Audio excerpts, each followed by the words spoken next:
बांग्लादेश की सड़कों पर इस वक्त जो आग दिख रही है वो सिर्फ एक शख्स की मौत का गुस्सा नहीं है, बल्कि उस कट्टर सोच का विस्फोट है जो सालों से पनप रही थी। इस आग के केंद्र में एक नाम है, शरीफ उस्मान हादी का।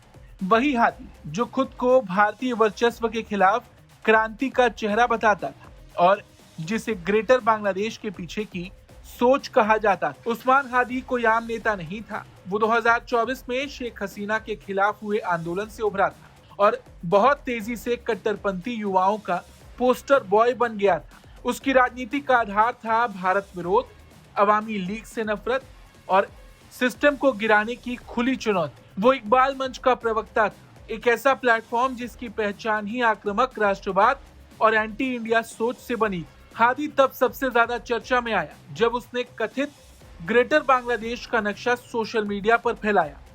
इस नक्शे में भारत के कुछ हिस्सों को बांग्लादेश का हिस्सा दिखाया गया था।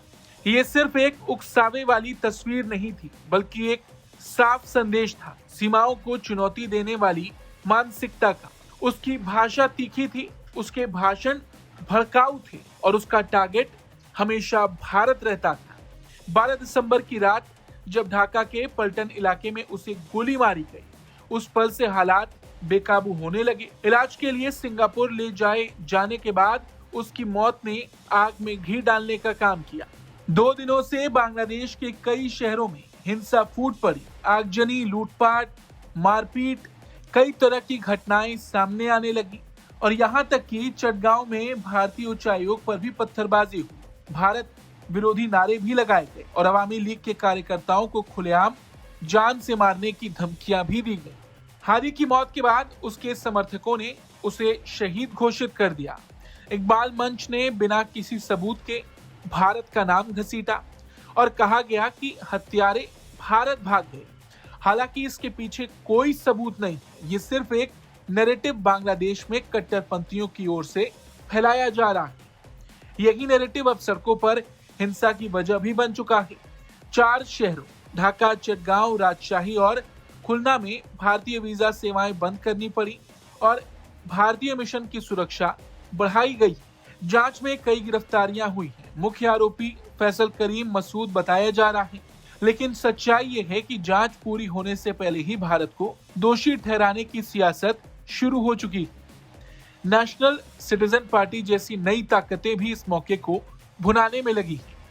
दरअसल फरवरी में बांग्लादेश में चुनाव होने वाले हैं, तो ऐसे में ये मुद्दा और ये नैरेटिव जबरदस्ती फैलाने की भी कोशिश है। असल सवाल ये नहीं है कि उस्मान हादी को किसने मारा।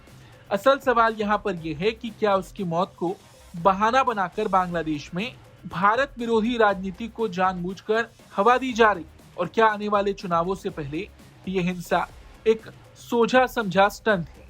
बांग्लादेश में इस वक्त भयंकर बवाल है, लेकिन इस आग की लपटें सिर्फ सड़कों तक सीमित नहीं है। ये बांग्लादेश की राजनीति, उसकी स्थिरता और भारत बांग्लादेश के रिश्तों के लिए एक बड़ा खतरा बन चुकी है। उस्मान हादी की मौत के बाद से ही बांग्लादेश में माहौल गर्माता जा रहा है। इस खबर पर आपका क्या कुछ कहना है, कमेंट करके जरूर बताएं। Bureau report, Bharat.